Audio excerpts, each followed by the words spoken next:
tell our children that we stood by in silence and watched our history erased, jobs replaced, never coming back again,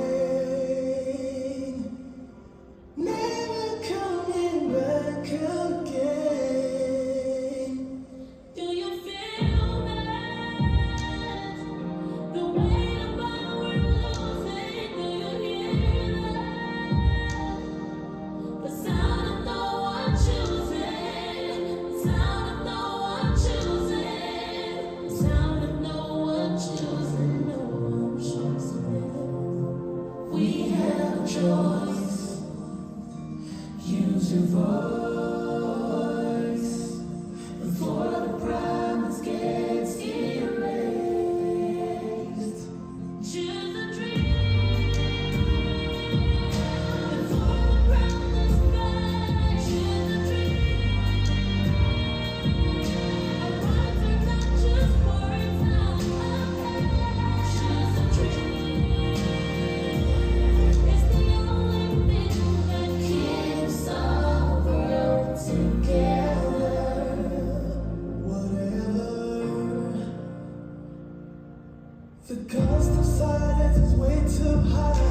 The truth we cannot deny. Don't be accomplice. Speak out, it's still alright. Don't wait till late, alright to speak it. Taking away every day.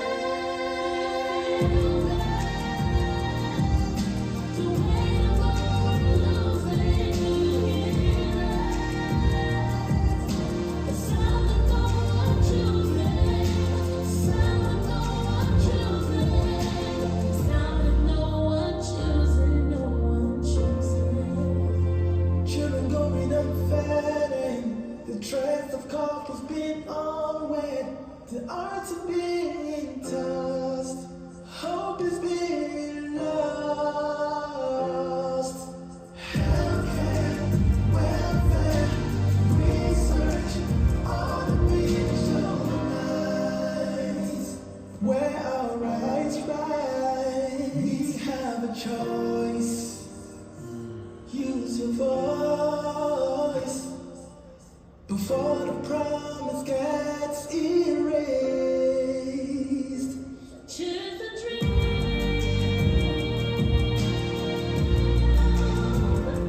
Choose a dream.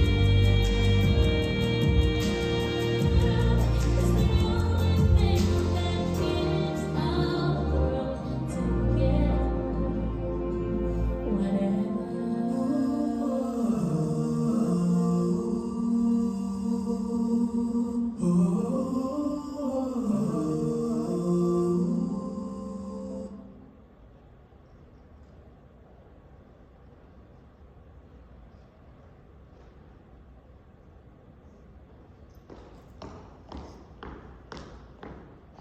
Hello everyone, good afternoon.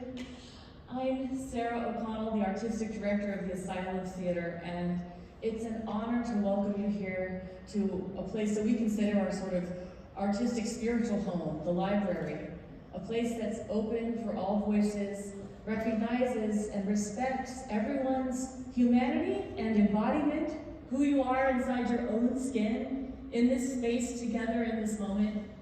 For me, personally, I've been the artistic director of the Asylum Theater since 2002, 2003, and over the last 4 years that we've been asked to come and create this event, it has become an annual renewal of the mission for our company, because as we like to tell people, the Asylum Theater isn't just the name, it is our mission statement. Congress shall make no law respecting an establishment of religion, or prohibiting the free exercise thereof, or abridging the freedom of speech, or of the press, or the right of the people peaceably to assemble, and to petition the government for a redress of grievances.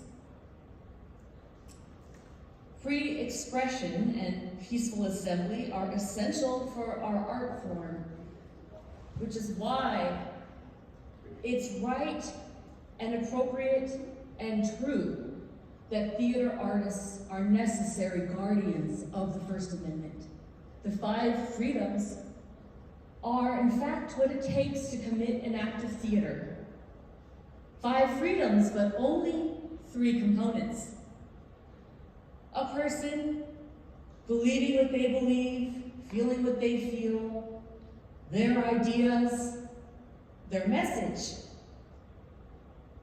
their ability to express that message in words and actions, in music, in visual imagery, in sculpture, and together in gesture. The freedom to peaceably assemble so that when we make our gestures and our expressions, we have a right for other people to hear and see them if they so choose. The right for those messages to call on one another for an improved way of life, for a way to contend with conflict that becomes creative, so that when we have to spend resources, they are strategized with in a renewable and thriving and sustainable way for earthlings on this planet. Theater is the reflection and the expression of being ourselves in the first place. And the culture we create is the reflection and the legacy of our humanity. Knowledge is a human thing. Knowing things is what we do that no one else does on earth. Writing poetry and sharing it, passing on traditions across generations, finding the echoes of each other in time and space. Our culture is how we hold on to the intangible that gives us the meaning and the purpose and the reason for trying again in the first place.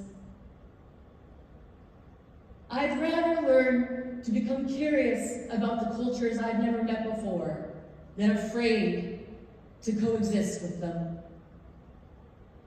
And so for all those reasons, I've dedicated my life to the theater, as have the artists on this stage, because they understand the stories and the lives and the voices that have been silenced through the ages that can only become gifts to us when we give them life again. So I want to thank you all for being a part of we the people here who give us the great American life that we all know is worth standing up for. And I want to thank you all for giving us the lessons of your past and the visions and dreams you share for the future. Because here in the theater, we come together in the public square to make the vision of a better life a tangible reality, not someday, but now, in this moment.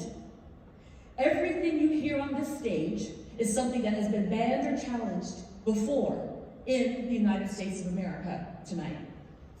There is one exception, original work by L.A. Walker at the end, at the very last segment of our performance. A personal story by a Black woman, a veteran, someone who has fought for social justice and compassion, and who came to me when all of the troubles really intensified and said, "What are we going to do, Sarah?" And together with her and her friend Marcia, the two of them wrote that song, "Choose the Dream for You." So the first original offering is a musical offering by two Black women, the kind of person who's facing threat in their workplace and a sense of alienation in their community, unless we stand up and we read the books and their stories with as much gratitude and projection as possible on every corner, unapologetically American. So, it's our honor to honor those voices with your help right now. Thank you.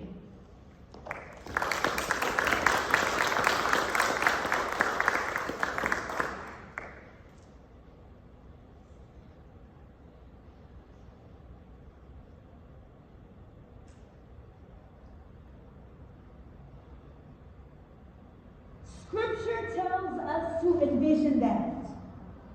Everyone shall sit under their own vine and fig tree, and no one shall make them afraid. If we're to live up to our own time, then victory won't lie in the blade, but in all the bridges we've made. That is the promise we glade. The hill we climb, if only we dare it, because being American is more than the pride we inherit. It's the past we step into and how we repair it. We see a force that will shatter our nation rather than share it, will destroy our country and permit delaying democracy. And this very effort nearly succeeded. But while democracy can be permanently delayed, it can never be permanently defeated.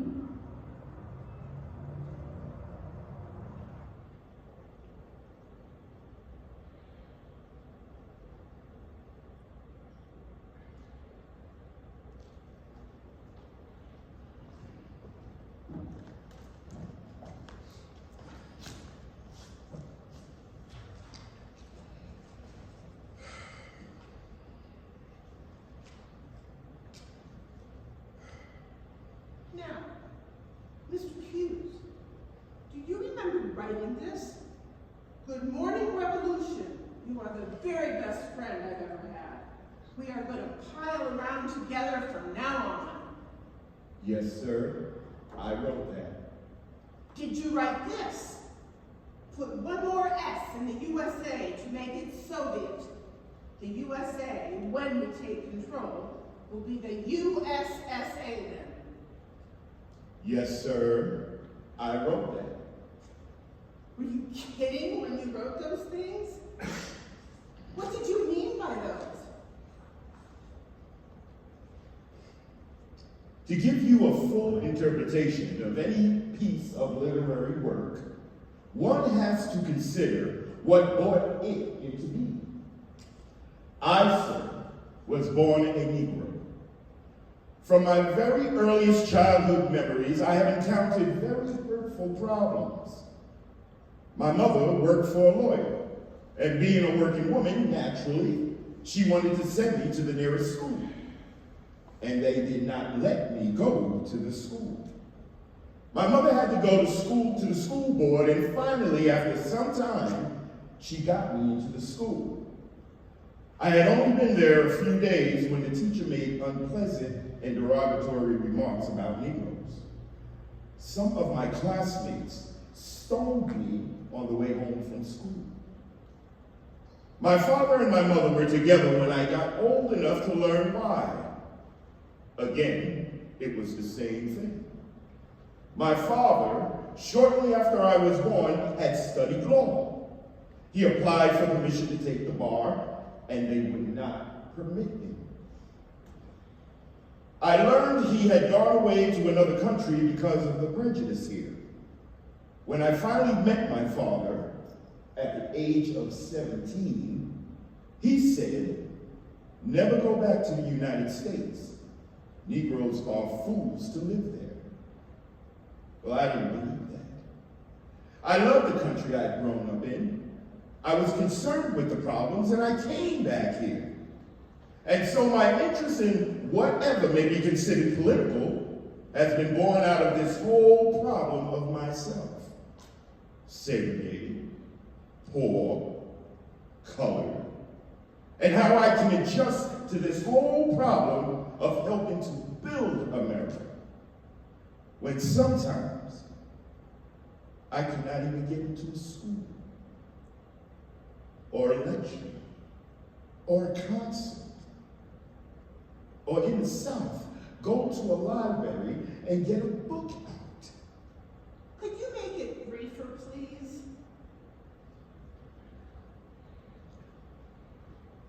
A critical work grows out of a very deep background.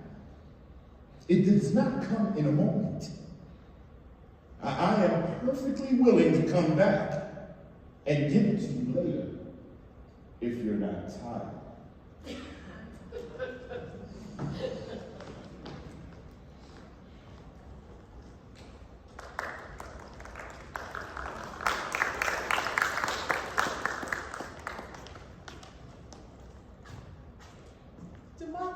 not come today, this year, nor ever through fear and compromise. I have as much right as any other fellow has to stand on my own 2 feet and own the land. I tire so of hearing people say, let things take their course. Oh, tomorrow's another day. I do not need my freedom when I'm dead. I cannot live on tomorrow's bread. Freedom is a strong seed, planted in a great need. I live here too. I want freedom, just as you. Democracy by Langston Hughes.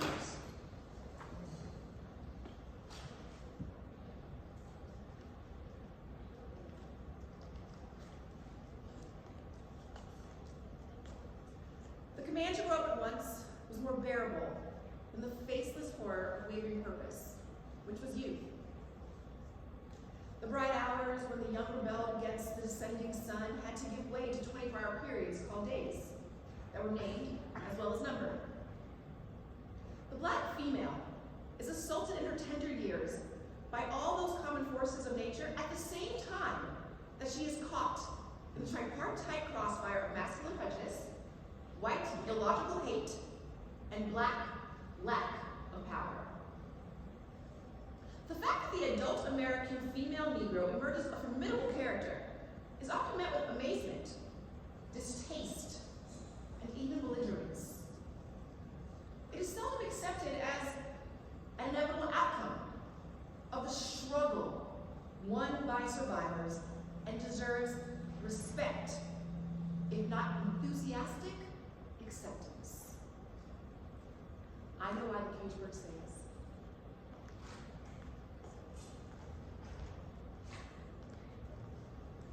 I want people to know what I went through. I want people going through the same thing to know they're not alone. Transition, everyone goes through one kind of transition or another. We go through transitions every day, except mine may be a bit more extreme. I'm not at the end of my transition. I'm barely at the beginning, beyond magenta.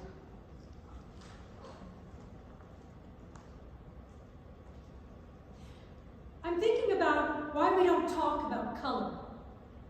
I remember once in art class, we talked about how the color white is actually composed of many different colors.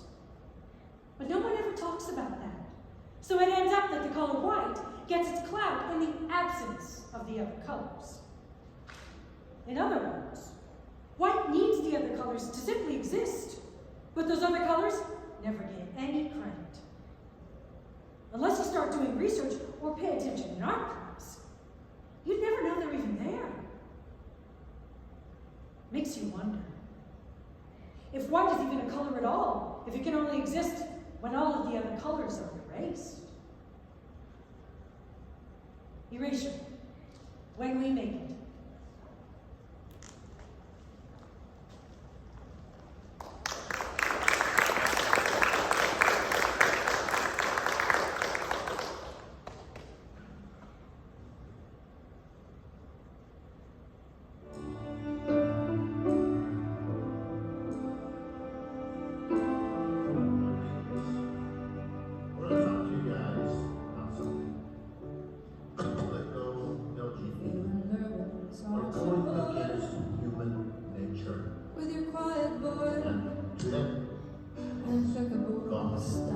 But you don't have to be a believer in God. They're going against nature. That's why they have these conflicts and they want to commit suicide. It has nothing to do with anyone. It's a function of their behavior. And they cannot be happy until they stop doing it. And you guys have allowed these people to control our education system. So, you're not listening to us very clearly, you're not. So can we have true schools? We got all this tax money, and that's for $400 million. You know, there's $1 million, I got $1.4 million on WC1, and you can't use this money for the buildings, and you can't keep order in the schools. And you're allowing the radical people to come in and sexualize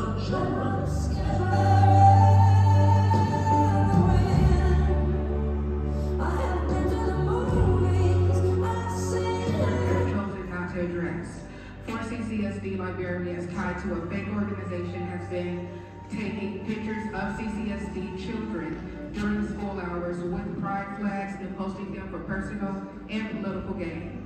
They spew hate without facts, and they rally people to attack administrators simply for having a different perspective. They advocate for sexually explicit material and even books with deep imagery in our libraries. For example, in at least 8 of our high schools, the book Flamer by Mike Curran goes step by step on how to open a switchblade and slit your wrist up to completion. How is that education? And let's be clear, when these librarians defend such books, they often point to the minority students as justification, as if Black and brown students need to be blended into a community or treated like they are a condition. This is offensive. Our students deserve to be treated as individuals, not pawns for someone's agenda. The role of a librarian is to promote a love of reading through recommending books, building legacy, and hosting programs across all backgrounds, not to push one's ideology. If administrators are punished for having different views, while librarians promote books instructing students how to take their own lives, this district will not only be the 5th largest district in the nation, it will face the 1st largest lawsuit in history. Therefore, I'm calling for accountability. The librarians at Talon Elementary, McCall Elementary, Martinez Elementary, and Arborview High School must be fired, not moved, not promoted, but removed from their positions. Our children deserve better, parents deserve to be heard, and this board has the responsibility to act. Thank you.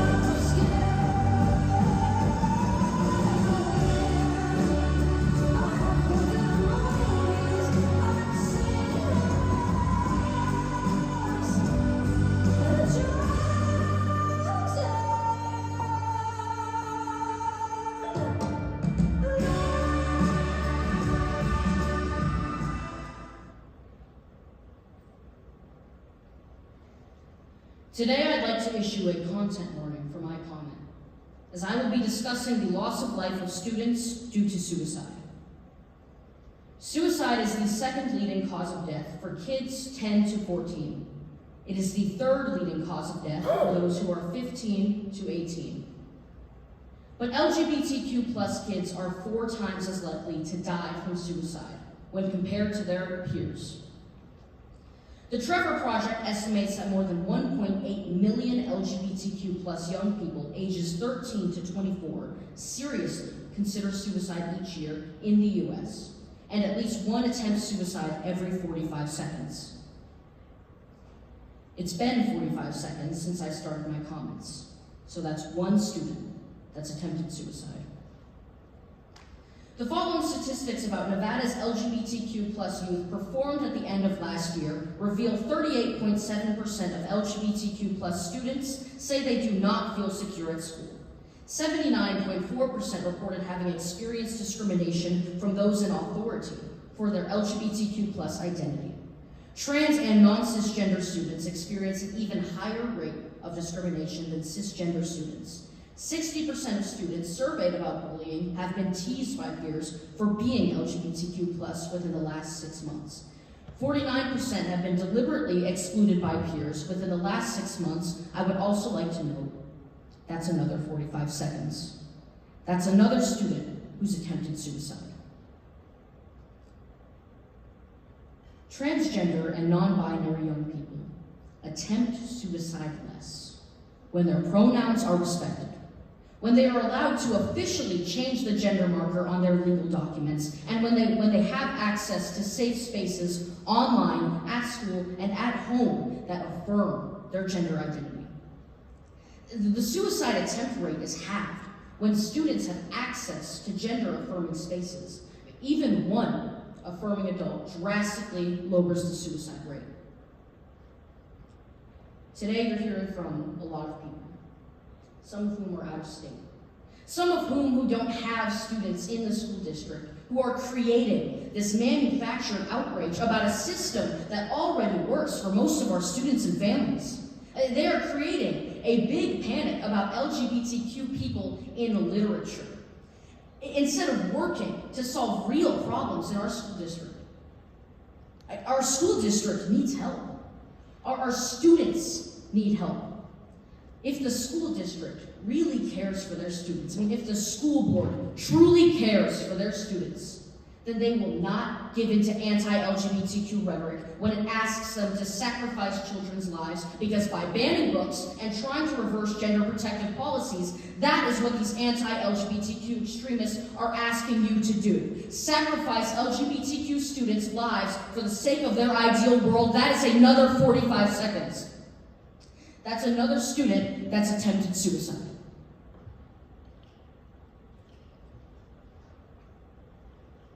I trust that the school board will choose to stand on the right side of history and work to make Washoe County a safe space for every student, so that every 45 seconds, maybe a student will decide to ask for help instead of attempting to end their life. That's a fourth one. Thank you for your time.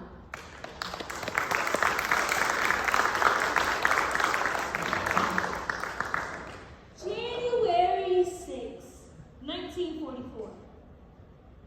Yesterday, I read an article on blushing by Sister Haster, and it was as if she had addressed it directly to me. I had just turned 13 when I came here, and I started thinking to myself, I realized that I've become more independent sooner than most girls. Sometimes, when I lie in bed at night, I feel the terrible urge to touch my breasts and listen to the quiet, steady beating of my heart. Unconsciously, I've had these feelings before I even came here. Once, when I started spending the night at Jackie's house, I could no longer restrain my curiosity about her body, which she had always hidden from me, and in which I had never seen. I asked her whether, as proof of our friendship, we could touch each other's breasts. Jackie refused, but I also had a terrible urge to kiss her, which I did. Well, every time I see a female nude, such as the Venus in my art history book, I go into ecstasy. Sometimes I find them so exquisite. I have to struggle to hold back my tears. If only I had a girlfriend. The Diary of Anne Frank.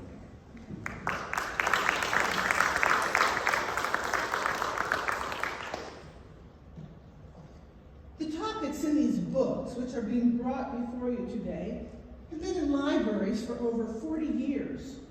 I remember seeing topics like this in books that I checked out when I was in high school in Texas. It's not just me. They are also readily available on the internet, as we all know, and it's also in the Christian Bible. I'm sure anybody who has read any of the Bible or knows Bible stories knows about Lot and his two daughters and how he became a father, uncle, and grandfather to his own children. When protecting our students, what's even far more important than what they might read in a book if a parent is failing to pay attention to what their child is reading is bullying. How do children learn to bully? Often by example. And with what I've been witnessing for the past several years, at local board meetings, the library board, the county commissioners, all here feels like bullying. To me, it was pretty much admitted to on a recent television news story. And I know what bullying looks like and feels like. Why? Because I was bullied in school. Many here have identified themselves as Christian.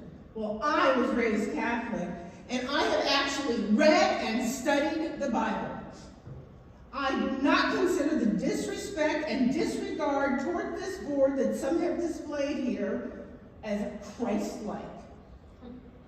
I'm going to quote from a book more controversial than any of the ones mentioned here today.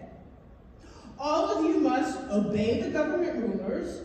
No one rules unless God has given him the power to rule, and no one rules now without that power for God. So if anyone is against the government, he is really against what God has commanded. And so he brings punishment to himself. Those who do right do not have to fear the rulers. The people who do wrong must fear them. Do you want to be unafraid of the rulers? Then do what is right, and the ruler will praise you. He is God's servant to help you. Show respect and honor to them all. Oh, and since we are addressing children's books, that was taken from the Greek text of Romans 13 from the International Children's Bible. Instead of debating books, let's protect our children, teaching them valuable social skills such as mutual respect, diplomacy, and grace, rather than setting a poor example of anger, pettiness, and intimidation.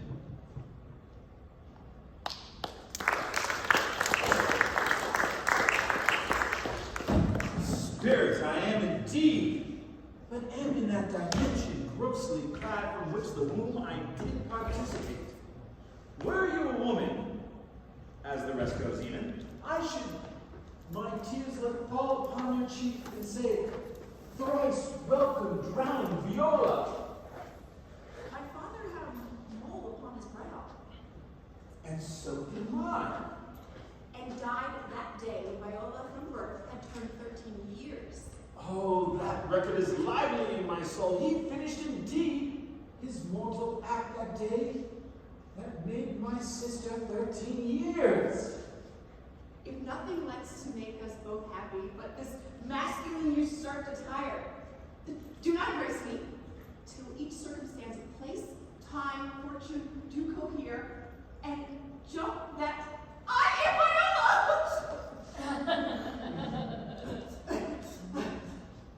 Which, to confirm, I'll bring you to a captain in this town, where lie my maiden weeds, by those gentle help I was preserved to serve this noble count. All the occurrence of my fortune since hath been between this lady and this lord. 12th night.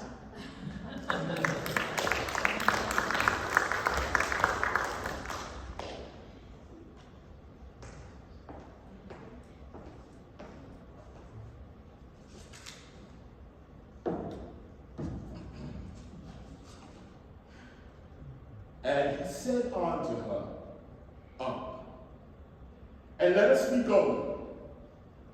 But none answered. Then he took her upon the ass, and the man rose up and got him onto his place. And when he was come into his house, he took a knife, and laid hold of his concubine, and divided her limb by limb into 12 pieces, and sent her throughout all the borders of Israel. The book of Judges. They will beat their swords into plowshares, and their spears into pruning hooks. Nation will not take up sword against nation, nor will they train for war anymore. Everyone will sit under their own vine, and under their own fig tree, and no one will make them afraid. For the Lord Almighty has spoken. The book of Micah. Do unto others as you would have them do unto you. Do not judge, and you will not be judged. Do not condemn, and you will not be condemned. Forgive, and you will be forgiven. Give, and it will be given to you. The gospel according to Luke.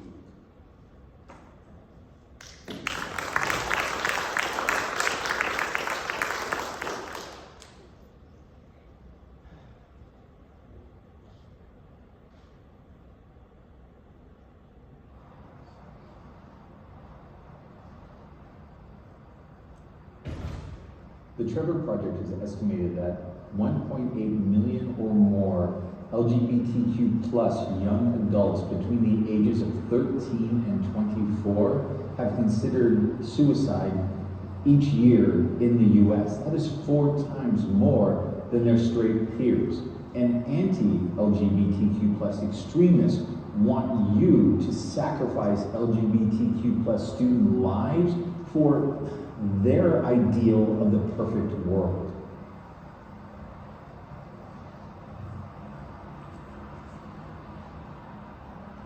Stupid, arbitrary shit.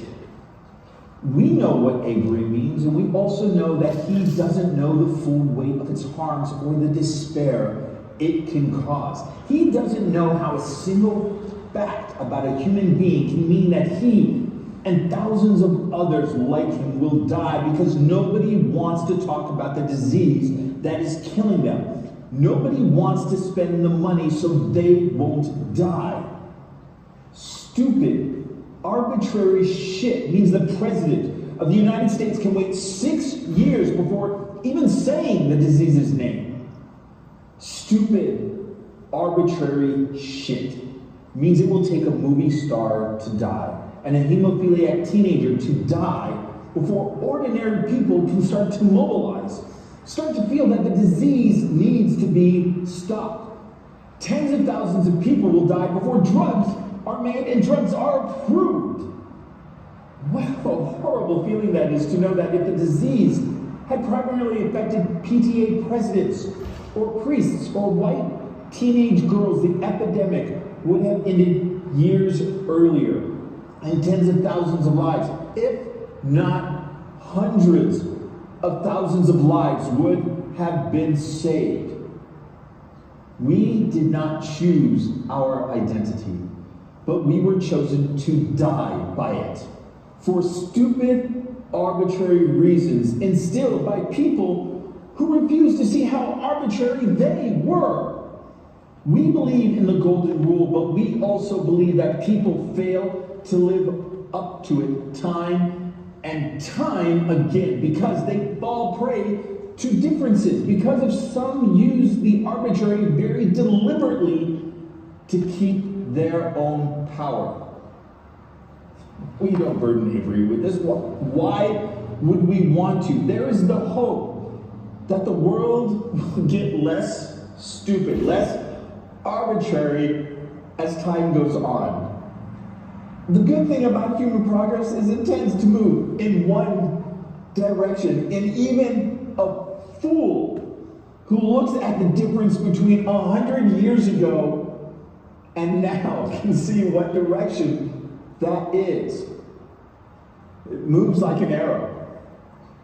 It feels like an equal sign.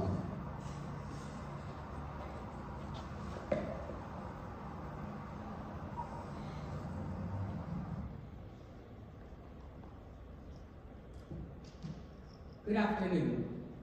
I'm a middle school student, and I would like to bring to your attention some information regarding the banning of books in schools. First of all, I would like to say that teachers and librarians are not recommending pornography to students under the guise of LGBTQIA plus novels. In fact, most books containing queer aspects serve as a gateway into the world, where children who might not understand their identity yet feel validated in their emotions without scrutiny. In history, we are taught in schools most oppressed groups like the LGBTQIA plus communities who identify with different cultures, religions, or identities never get to tell their side of the story because of how people have demonized it and deemed it unworthy of research. The books that are in question today are purely another instance of people trying to oppress these groups and sugarcoat every mistake we've made in the past. Thank you.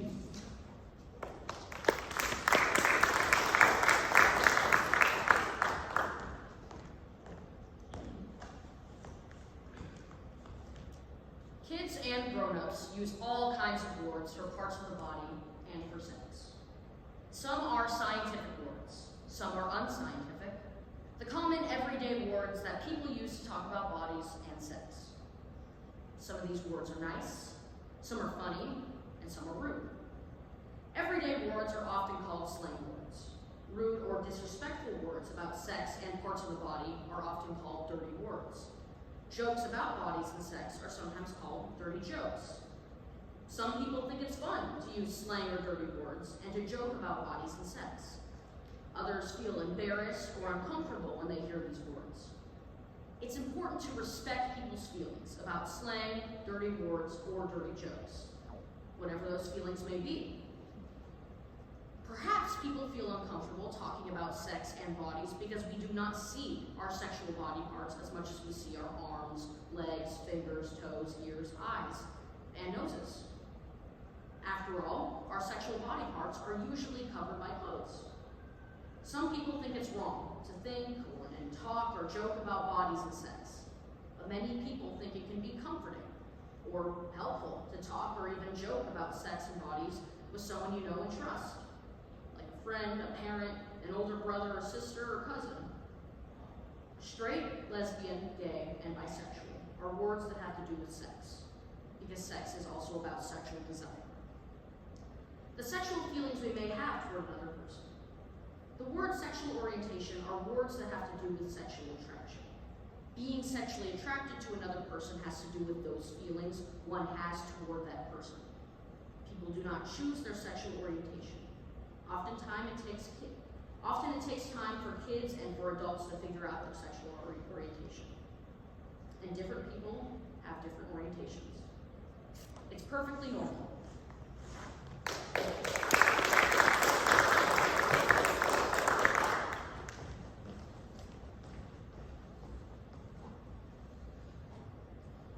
When I was in 3rd grade, a classmate of mine said to me, "You know why you're darker than me? Because God burnt my toaster." I was 9 when I was called the N-word for the first time, and it certainly was not the last. I felt as if there was something wrong with me. Why couldn't I look like everyone else? Why couldn't I be normal? I made friends, but they didn't look like me. So it made it difficult for me to relate to them. I found solace in the books that I read, but most of the books were written by white people, for white people, by white people. It wasn't until my sophomore year in high school when I started reading books that had Black characters in them, and I was elated. I finally found someone that I was able to relate to, and she was in the book. No one is forcing children to read about prostitution, drugs, and homosexuality. That's the glory of books. You pick one up, you read the synopsis, you decide whether you take it with you or you put it back on the shelf. These subjects that you have problems with, these are real social concerns.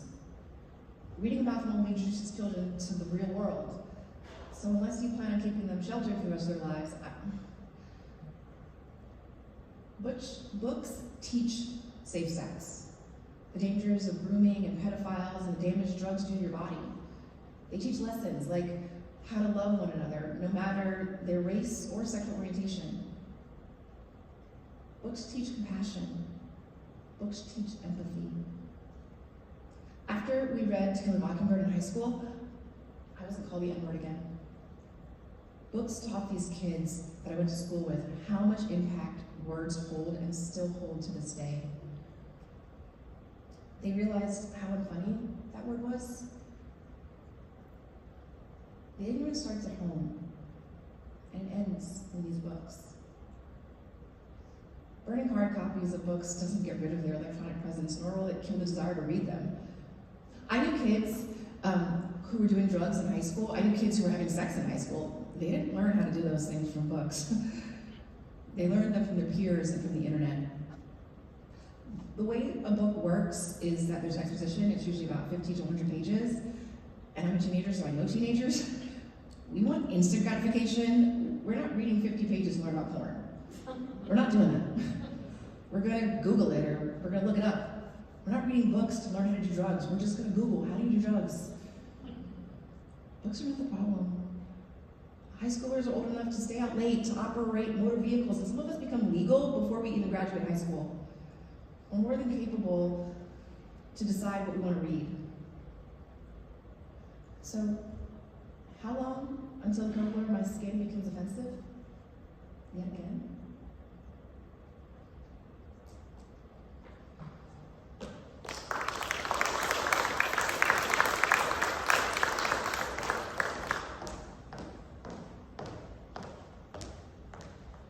The first officially recorded condemnation of interracial sex was the public whipping of Hugh Davis, a white man, ordered by the Virginia General Assembly in 1634, abusing himself to the dishonor of God and the shame of Christians, by defiling his body in line with a negress. There was also the question of how to regard the children of these sexual interactions. It was critical to the emerging racial order to identify their status. Should they be classified as white and free, like their fathers, or black and enslaved, like their mothers? Today, most Americans would quickly identify these children born to black women as black, as if they were applying a universal rule of biological inheritance. But in the 1600s, the racial classification rules had not yet been established. The Virginia House of Burgesses, the first elected legislature in the colonies, met to debate the question. According to the patriarchal mandates of the British Inheritance and Kinship Law, the children should have the status of their white fathers. Yet the colonists could see the political and economic disadvantages of classifying children born to black women as white. Such a decision would expand the pool of beings that were entitled to the privileges of whiteness, and it would decrease the pool of human beings who could be enslaved. In the end, in 1662, the colonists passed a statute that maintained the racial hierarchy. Whereas some doubts have arisen whether children got by an Englishman upon a Negro woman should be slave or free, be it therefore enacted and declared by this present Grand Assembly that all children in this country shall be held bond or free according only to the condition of the mother.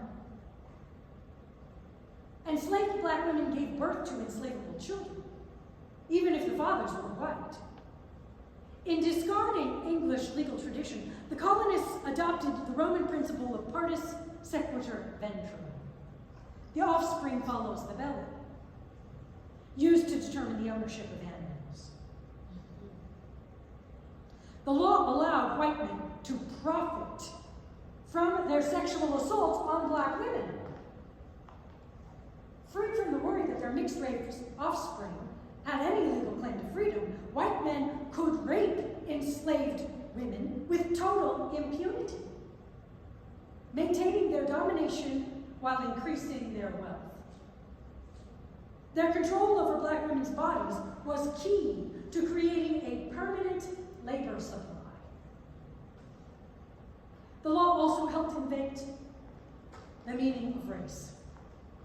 Although they clearly determined the status of black women's children for political and economic reasons, the Virginia legislators pretended slave status was a natural identity passed down through procreation. They constructed a racial classification scheme, but made it seem like an inherited condition. Though they imposed slavery by power, they cast black women's wombs as the producers of their children's subjugated condition. 1619 Project.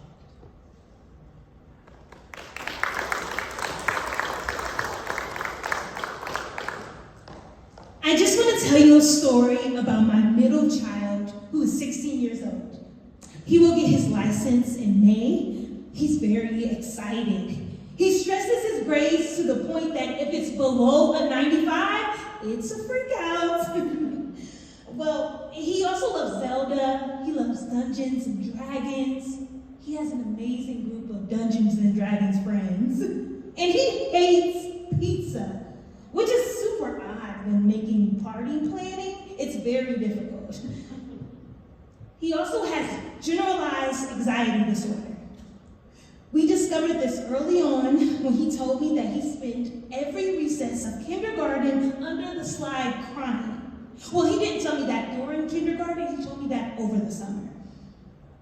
But by the age of 11, teachers helped us understand that he's also autistic. He had sensory issues and he freaked out in large crowds. And so this was kind of the beginning of us learning as parents. When he found out that he was autistic, he was relieved. He's like, sweet, there's more people like me. I'm challenged for a reason, not for no reason. I'm not wrong, I'm not worse, I'm not disabled, I'm just wired differently. He even called it his superpower one time. And most importantly, he learned that there's more people in the world like him. And ever since then, he has thrived. When he was 14, he told us that he was different in another way. He's transgender. There's not a word that I can use to explain the joy and the feeling as a parent to see your kid come out of their shell and be themselves, to be less awkward, less withdrawn. He smiles more, he laughs more. He carries himself with a whole different attitude. He's simply just more comfortable. And even though he hates his voice because he thinks it sounds childish, he will ask for what he needs now. Before, it was just a struggle to get him to ask for the bathroom pass. What about the kids who don't have parents like me? The kids who are in the LGBTQIA community in his high school. Rainbow flags and books reflecting their stories are inclusive. They need to know that the world around them is different, other than their parents who might not accept them. Thank you.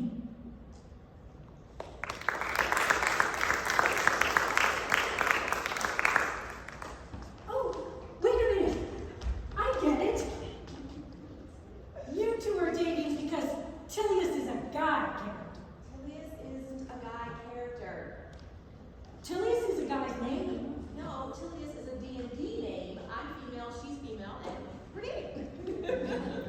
So, your character's gay. Yes, Me too.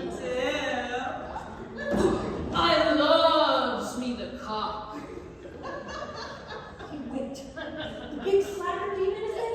As is everyone in Newlandia. Well, everyone except for you, Agnesty, ass-hatted. Why is that? Well, maybe it's because you haven't found the right girl yet. Oh. No, that's not what I meant. I mean, why is everyone here gay? The will of the Creator, of course. The will of the Creator? Yeah, is that about you, Agnes? Tilly, why would you make everyone gay? I don't know. If I were to take an educated guess, I venture to guess that maybe the author of this world is into wearing tank tops and the Indigo Girls. No. Yes. No! Yes! No, wait. I need a timeout. She kills monsters.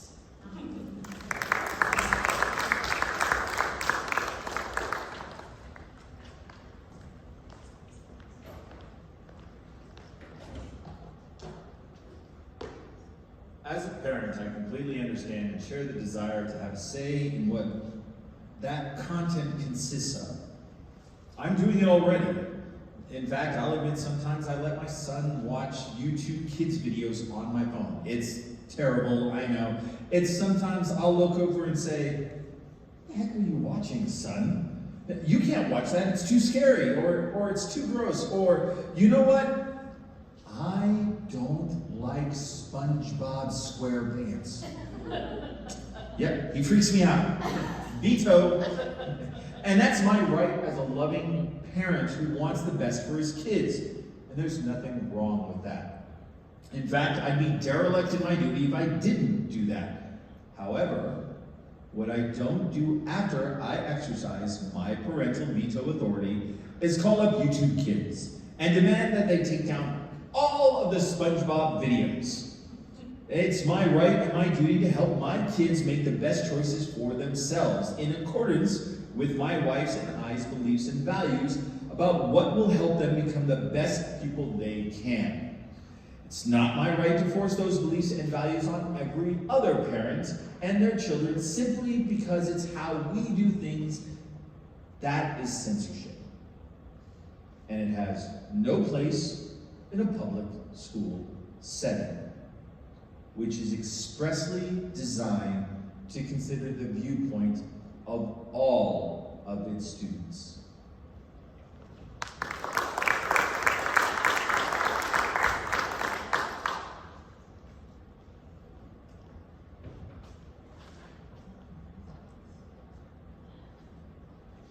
After defeating the robots, George and Harold untied Captain Underpants. "Come on," cried Harold, "let's get out of here."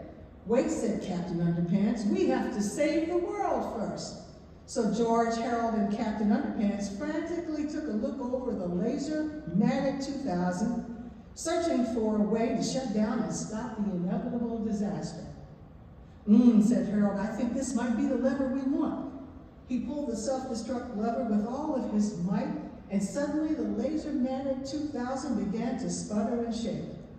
The huge laser began being turned off, and pieces of the machine began flying off in all directions. "It's gonna blow," said Harold. "Run for your lives." "Not so fast," said Dr. Diaper, who had appeared out of nowhere. "You demolished my robots, you destroyed my laser-matic 2000, and you ruined my one chance to take over the world. But you won't live to tell that tale." Dr. Diaper pulled out his Diaper-matic 2000 ray gun and pointed it at George, Harold, and Captain Underpants. Captain Underpants quickly stretched a pair of underwear and shouted at Dr. Diaper. The underwear landed right on the evil doctor's head. "I can't see! I can't see!" George and Harold ran out of the warehouse as fast as they could. "Great shot, Captain Underpants," cried Harold. "There's just one thing I don't understand. So, George, where did you get the extra pair of underwear?" "What extra pair?" said Captain Underpants. "Oh, never mind. Let's get out of here before the laser-matic 2000 thing explodes. Kaboom!" To make a long story short, they got away. Captain Underpants.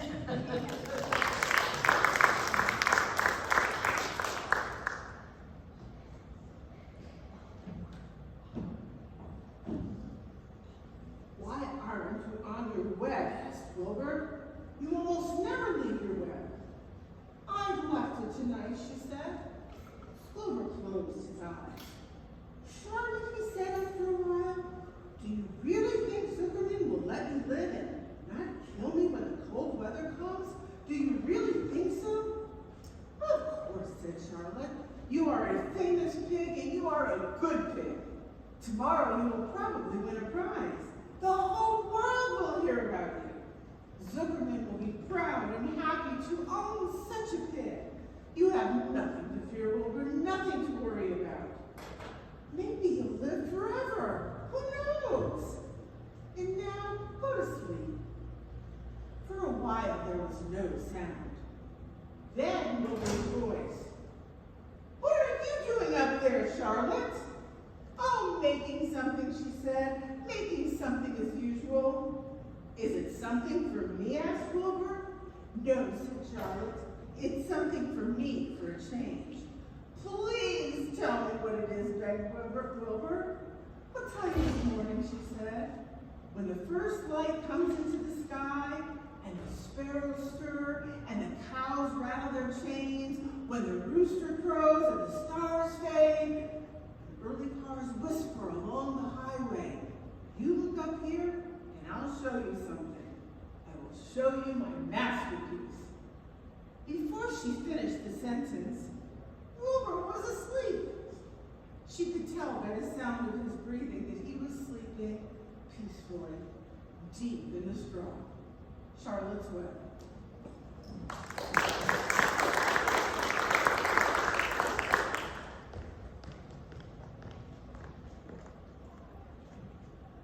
But I don't want comfort.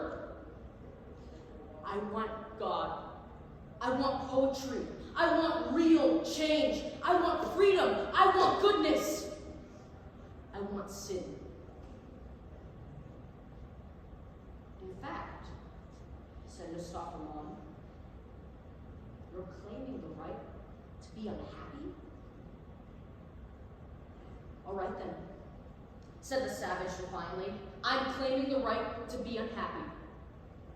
Not to mention the right to grow old and ugly and impotent, the right to have syphilis and cancer, the right to have too little to eat, the right to be lousy, the right to live in constant apprehension of what may happen tomorrow, the right to catch typhoid, the right to be tortured by unspeakable pains of every kind. There was a long silence. I claimed them all, said the savage at last. Brave New World.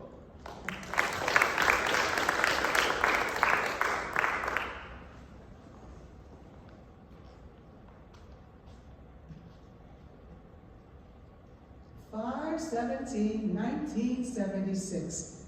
I remember that date like it was yesterday. It was my second appointment with my recruiter. During the first, I had taken a test, but this time, we were going to go over the opportunities, station of choice, her training of choice. I wanted to be a journalist. I wanted to cover the Golden Knights. My recruiter painted such a marvelous picture, traveling the world, recording every moment of their action and learning the cultures of different places. Fresh out of a 4-year relationship that ended very badly, I was vulnerable and I bought into every word. When we reached the end, he slid a paper across the desk and told me to sign. I saw that it had parachute rigger written on it, but believing I was on the path to journalism, I signed. And then he said, "Follow me." So I followed him into a room with a lot of people standing there. At first I thought it was a party, and then I heard this man in front of me barking, saying, "Raise your right hand." I hesitated, and again the man commanded, "Raise your right hand." I lifted my hand and still not fully aware of what was happening, and then I heard words that seemed to pierce straight into my soul. I, say your name with me. I, do solemnly swear. Do solemnly swear. That I will support and defend the Constitution of the United States. That I will support and defend the Constitution of the United States. Against all enemies, foreign and domestic. Against all enemies, foreign and domestic. That I will bear true faith. That I will bear true faith. And allegiance to the same. And allegiance to the same. And that I will obey the orders of the President of the United States. And I will obey the orders of the President of the United States. And the orders of the officers appointed over me. And the orders of the officers appointed over me. According to regulations. According to regulations. And the Uniform Code of Military Justice. And the Uniform Code of Military Justice. So help me God. So help me God. As I repeated those words, something shifted inside of me, and for the first time I realized that I had a contribution to make to the world. I stood there, unprepared, yet ready, filled with words I hadn't expected to carry, but I said I do, and I still do. The First Amendment gives Americans 5 basic freedoms. The freedom of speech and expression. The freedom of the press. The freedom to peacefully assemble. The freedom to petition government for grievances. The freedom of thought and spiritual or religious belief. We are all free to be. And free to choose the dream. We are all Free